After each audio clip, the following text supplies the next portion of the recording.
Technology sorted. And the coconut water, of course. And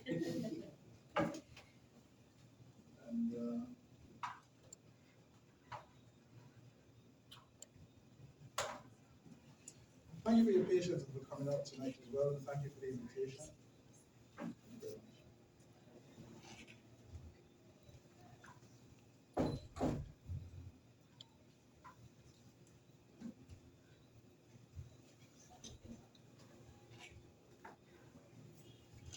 Yes, good evening once again, and thank you to the Ghana Press Association for this invitation. I'm profoundly honored and humbled to be here this evening.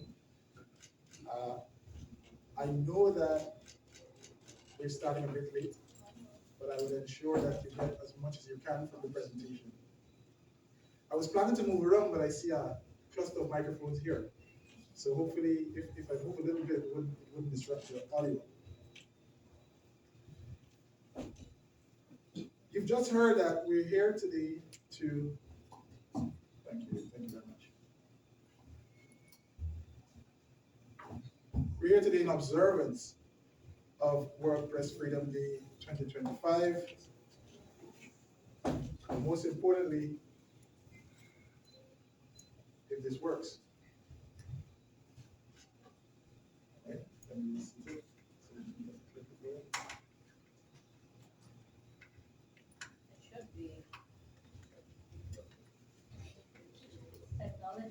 A technical challenge here, don't worry.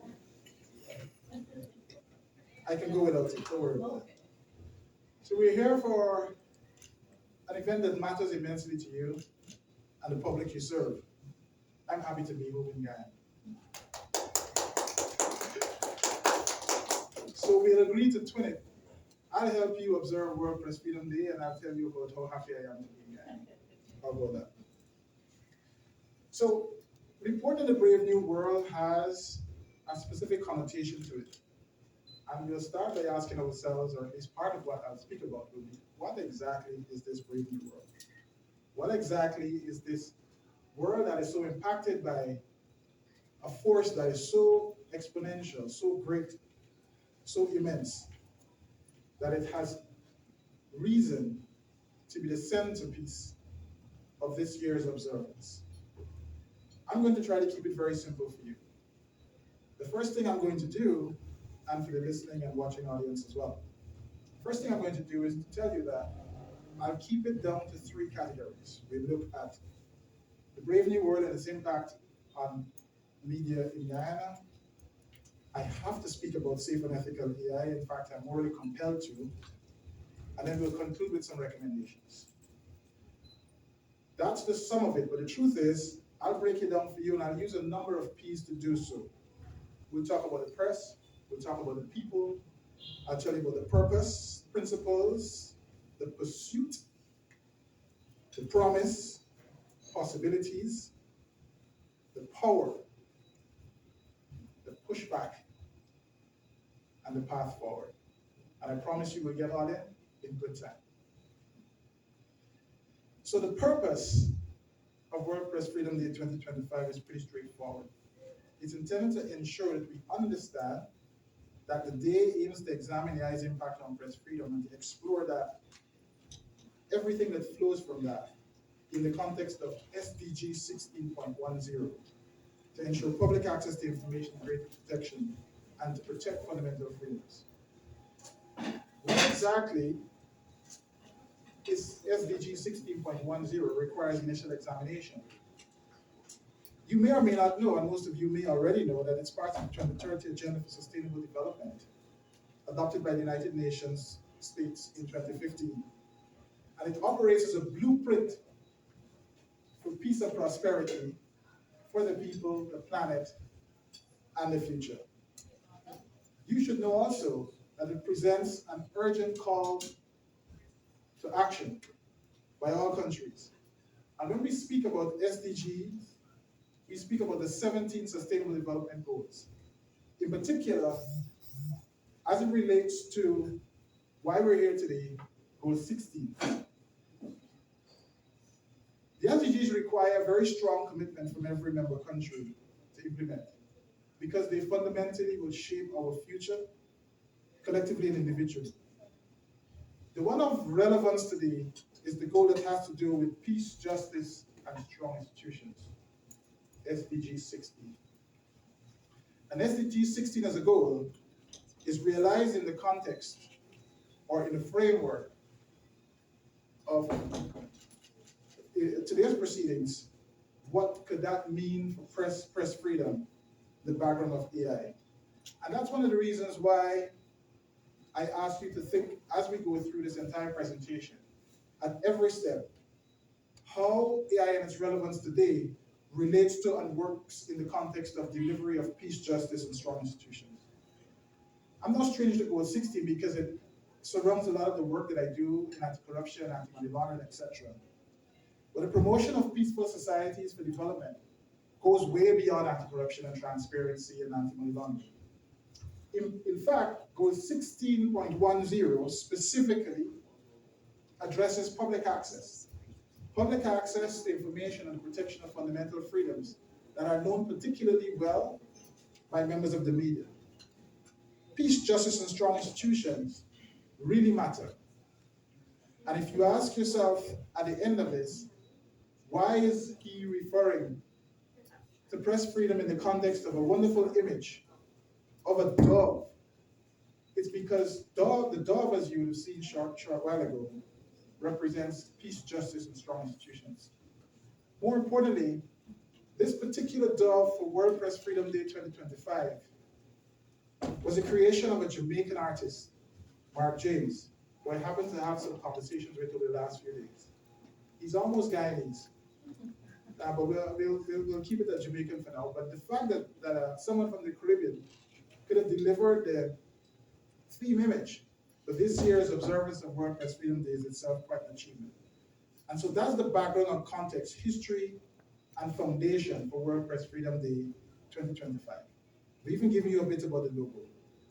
Now let's jump into what press freedom in the context of our discussions here will be. I had the benefit of meeting Maria Risa recently, and this is something she's very famous for saying, that journalism is the antidote to tyranny.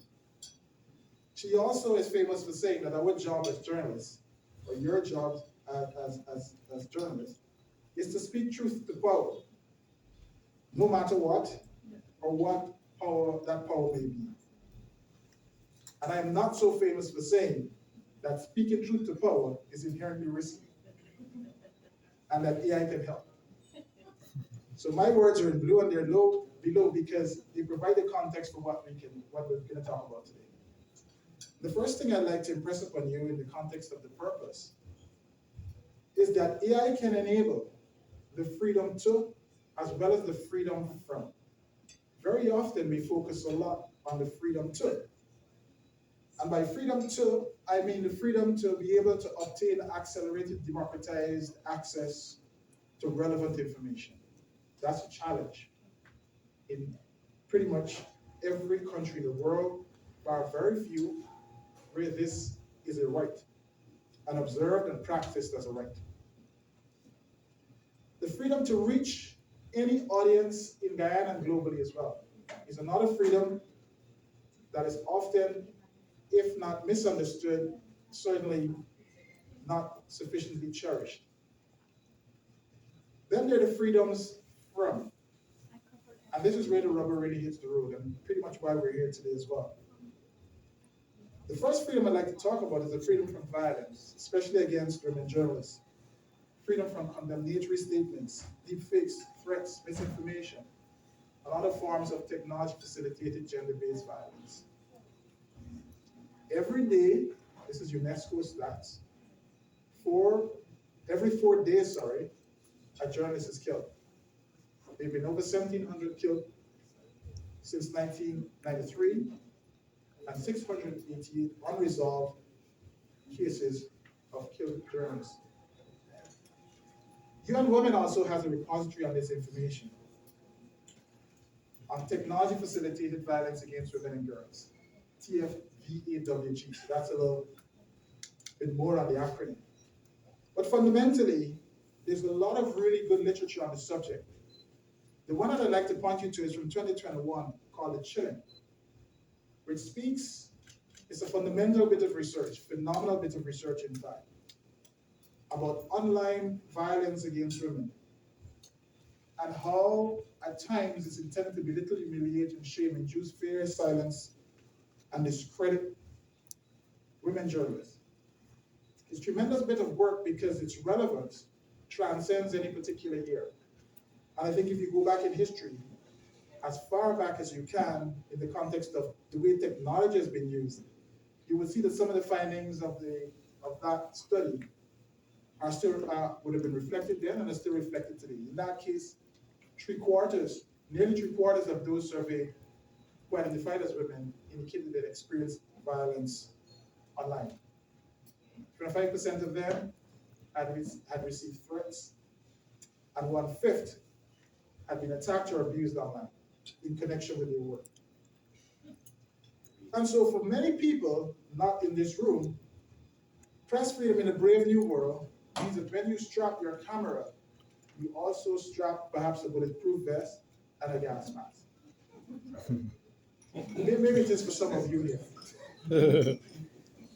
But certainly for others, it was recognized since 1991 with the Windhoek Declaration that press freedom needed to be fundamentally ingrained, and the idea spread and was used as a catalyst to encourage journalists to press for freedom, independence, and pluralism.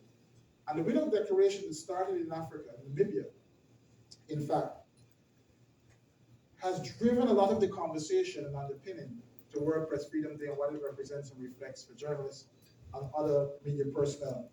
Everyone behind a camera, behind a computer, wielding a pen, it's reflected, it reflects the value of their work. So now we go into what the Brave New World portends, what it is and what it portends.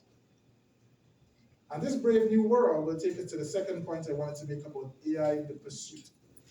And we'll go through from the 1950s all the way through to Windhoek, ChatGPT, which you're familiar with, World Press Freedom Day, DeepSeek, and even down to something called AGI. The origins of artificial intelligence, as some of you may know, started back in 1956.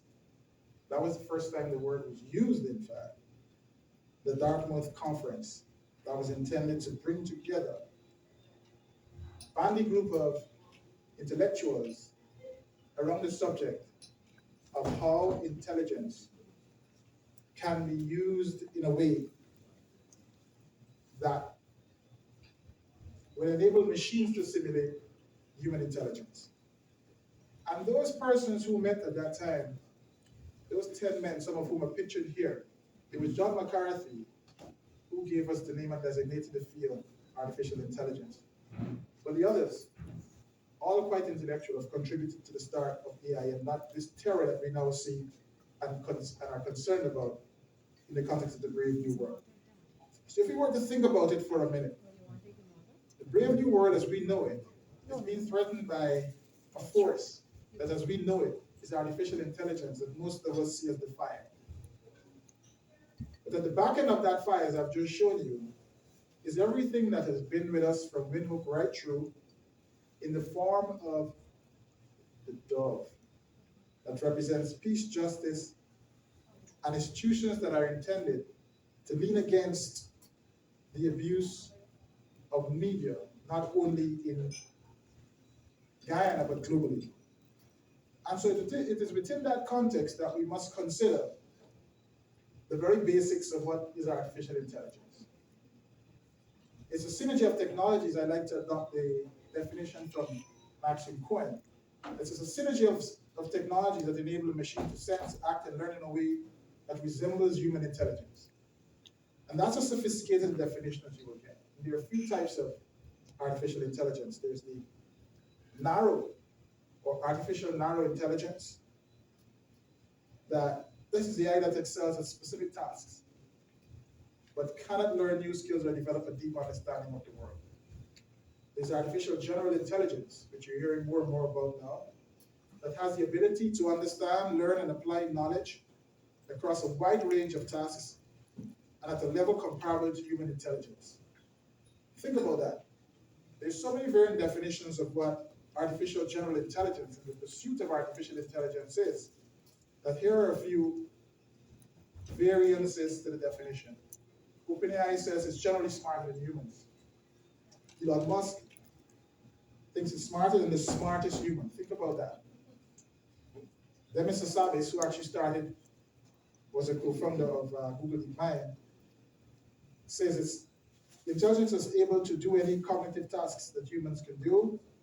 Google DeepMind itself says it's a system that at least as capable as human are most tasks, and Paul Roach says it's generally capable of outperforming the average human at most cognitive tasks. Then we come to something that's a little more sophisticated, but very relevant to what you do and what we will be doing in the near future, which is agentic AI. These are systems that can accomplish a specific task or goal with limited supervision. These are capable of acting with autonomy, proactively, adaptively, independently, and purposefully. So whereas your current large language model like ChatGPT can tell you where to find the best restaurants, agentic systems can book them for you, get you a seat near the window, have the seat and everything prepared in a way that suits your taste. This is something that's fundamentally important for us to not only discuss in the context of this lecture, but for you in the context of your work. Because any machine that can deliver agentic AI is one to be taken seriously. The individual agentic AI systems and multi-agent systems that breaks up the tasks into subtasks. And if you can think of a future in which there are agents being able to deliver and do everything that you can do now, you're essentially talking about an agentic system. In the context of the history of AI, and I know you can't see this, so what I'm going to do is I'm going to zoom in here.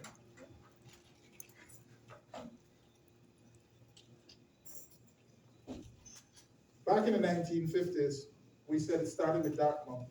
We moved to expert systems back in the 1970s and 80s. Heavy industry investments, research and development by tech companies have really driven a lot of the work done recently. We've gone past natural language models into ChatGPT, that moment in November 2022 that everyone knows about. LLMs have advanced heavily since 2022 because of competition. We're now at the phase where we're examining multimodal systems, voice, written, gestures, etc., into agentic AI. We'll see, and we're beginning to see an outburst of robotics and agentic explosions, and then we'll move into the phase of AI emergence, which can happen at any time, but probably in the next few years, and then ESI. And we've recently experienced, as recent as last week, this idea that an AI has for the first time passed a Turing test. The Turing test was simply a test that was designed to determine whether an AI can simulate human behavior to the point where it was indistinguishable for a human to determine whether they were having a discussion with an AI or a human being. And GPT 4.5 has successfully convinced people that it's human 73% of the time based on this test. Now, even though this has been quietly celebrated as a moment, the reality is that we've had machines way before last week or a few weeks ago, whenever this was published, that could do exactly that to some degree. And so in the context of what we're seeing now, it's simply a confirmation of a lot of what has already happened in the way of AI. We have as well artificial superintelligence, which is the one whose name we dare not speak. It's a hypothetical software-based AI system with intellect beyond human intelligence. And we'll touch on ASI in a short while because of its importance. But for now, let's talk a little bit about the fact that AI and journalism have found themselves entwined inextricably. And that the media ecosystem has long used and integrated with the AI ecosystem. So most of what we're talking about today in the context of the evolution of AI has happened alongside the evolution of the integration of journalism and AI. We moved from computer-assisted reporting back in the 1970s, using databases and digital tools to collect and process data, to having automated content generation in the 90s, with algorithms for reports on weather, sports, and financial news, in particular financial news. There's a lot of investment in that. Machine learning for large data sets, tailored content, use of generative AI for research. We're the phase, or we passed the phase where sentiment analysis has been introduced, fact-checking, cumulative misinformation, deepfakes. So journalists have been able to leverage AI to do all of these. Real-time reporting assistance. We're now at the phase where real-time reporting assistance, AI-assisted newsroom productions, even with AI presenters, are both being tested as well as being designed to succeed as a permanent way of delivering news. And we'll go to the phase where agentic systems that I just explained, will be running newsrooms and newspapers. And it's something that we have to prepare for, because I think if we live in a reality in which we think that every time someone tests an AI on something and they fail, it means that it wouldn't work, and that's not true. There's something called the power of AI that pushes past these boundaries. And we are learning from failure is accepted as part and parcel of the evolution of AI. And it's becoming such an important thing to think about, that in the context of what I just explained with ESI, the most powerful source that we can possibly think about in the evolution of AI, if we ever get there anytime soon, it'll be a reflection of both the ability of the world to achieve extraordinary innovations with exponential impacts, a true AI superpower. But on the other hand, it is my view that the first person who gets the ASI will pull up the ladder behind them. And they will simply stop anyone else from having it, because they will be able to have artificial superintelligence. And they may become the only holder, that should be holder, of true AI superpower, and that could be a very bad thing. Which leads me then to the promise of AI, in particular, the promise for the media. I'd like you to observe what's really happening with the dove. The dove is above the earth, so there's the brave new world, and it's flying away from something, missiles that are threatening it. And in its beak is the quill, or the pen, that reflects the very essence of journalistic freedom. I mentioned earlier that today the two ecosystems are irreversibly intertwined, and there's no more of a call for a balanced approach to ensure that they can coexist. But there's some true accelerants we need to think about every time we think about journalism and AI. First of all, the advent of superior generative AI models and competition in the use and creation of those models will accelerate both the use, in terms of use for good as well as bad, of AI in journalism. The advent of more compute. This is pure computing power and the ability and the fast-paced development of chips. More financial resources, including more data being shared by those of you, and some of you have tremendous databases here in Guyana. I don't want to call names, but some of you are sitting on literal gold mines of data that sometime in the future will be leveraged, and you may receive some form of compensation for it, because a lot of entities globally are negotiating those type of deals with companies that can access that data into their systems and integrate into their systems permanently. The problem with that is that that data sharing arrangement is a one-off arrangement. It certainly kills the media company, because once you give up your data, data is fuel for AI. Once you give that up, it's not a renewable resource. Every other data that they have, they'll be able to have as well. So it's a one shot. And many of those companies, media houses that have agreed to sell their data to these producers of the LLMs in particular, are finding that out very quickly. But that will help as an accelerant for the further integration of AI in journalism. More attention on broader use, more autonomy, and increased efficiency. These are all part and parcel of the discussions now being had. Very productive discussions as well about AI and the future of news. And they're leading to some very interesting observations. One of which, I'll give you two examples of what's happening. And you may or may not have heard about this. What Folio did in Italy. They did it as an experiment to essentially give full access to the AI to create and publish their newspaper.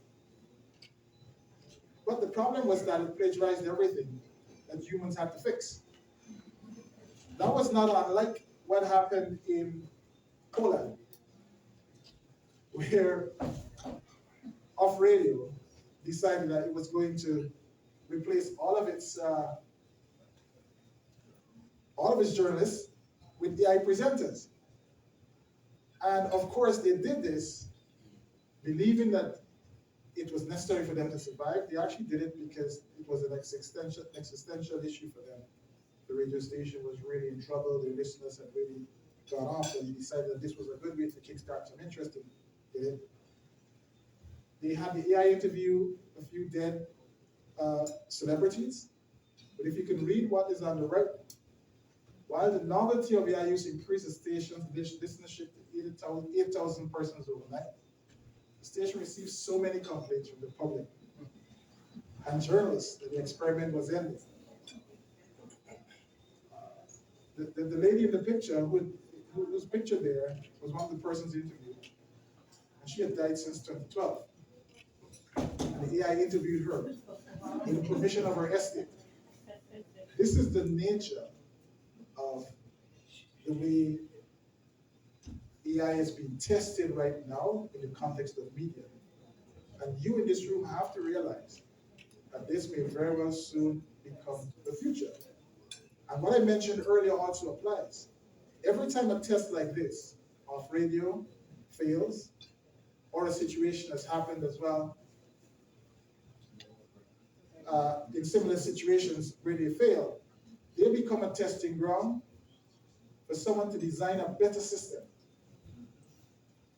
And so the off-radio example of replacing all of their journalists with AI personalities will be an opportunity for someone to go back in a lab and refine it and come back again.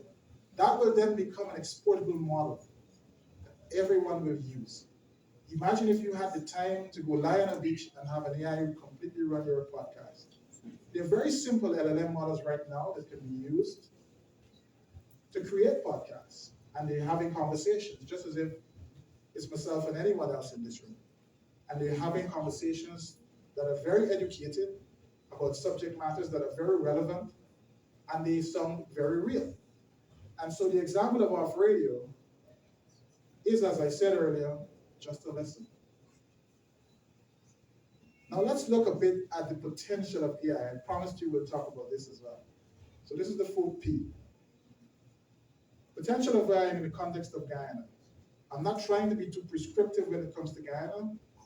I'm just trying to be more descriptive, right? And I'm going to start with this suggestion that because the AI doesn't have any friends, enemies, nor fear, unless it's trained to do so, it can be used to ask all of your hard questions at press conferences. I'm not going to suggest to you which your press conferences might be hard or you might find this useful. But think about it. Think about the situation where each of you have an extra high IQ brain as a co-pilot in every situation that you encounter. Think about it as well in the context of ideation. For every project, for every initiative you want to do, there is an opportunity. The opportunity as well exists for fast production, more diverse and higher volume of news and other media content, moving from that on the left to this on the right. Both are relevant and useful for various audiences. One may not necessarily replace the other immediately, but one is certainly the future. And this on the right can actually even enhance that on the left. They're not mutually exclusive. It's not a zero-sum game, at least not yet. And in particular, in countries like Guyana, there's an opportunity for them to coexist in a way that's able to deliver real value. But understanding too that the potential of AI is exponential. And anything that you do, including even investigative journalism, will be revolutionized from on the left to on the right. Quite simply, there will be agentic AI systems that will run an entire investigative journalism adventure for you, and you'll be able to ensure, please, I beg you, be the human in the loop to ensure that the AI has not run amok and delivered some of what we're going to talk about shortly. You can also access and manage large databases. This is a very, very fundamentally important. We saw back in the 1970s when when journalists began to interact with AI, this was a primary use. Improving data analysis, literally driving down a data highway on the left, where those paper files are like the forest, a situation where everything has been digitized. Large data systems can also, in the context of media, the media can learn lessons from other areas. In this case, this is medicine. This was published 2 days ago, and I find it very fascinating that this AI was able to process in a few days. I think it took them about a week or so, the equivalent of 22 years of non-stop HD video, just a slice of a mouse's brain. And that holds magnificent potential for the media and journalists, in being able to learn from these lessons. AI can also have great utility in the context of translations and multilingual accessibility. We live in a country, and I had to find this out by research because I've never learned it or completely forgotten about it. I'm not going to ask you a question, how many indigenous languages Guyana has? No, I'm not going to embarrass you. But we have 9. And imagine a situation where an AI can preserve and promote every bit of media you produce to every audience in Guyana, including speakers of each of those 9 languages. Imagine how that can transform both the content that comes to you as well as the content you're able to deliver, whether it's sports, it's finance news, it's current affairs, anything, while preserving the inherent culture of Guyana. And this is important because, as I said earlier, data is fuel for AI, and this is actually gold. In the future, people will pay for this, for the ability to have data from a country like Guyana that's in a native language that no one else understands any longer. And so those of you who have the benefit of this data, you should begin to consider it as valuable. And if you're able to create more of it, you should consider that you're also creating value in a way that someone someday is likely going to pay you for. And even if they don't pay you from an external source, internally, one of the proposals that I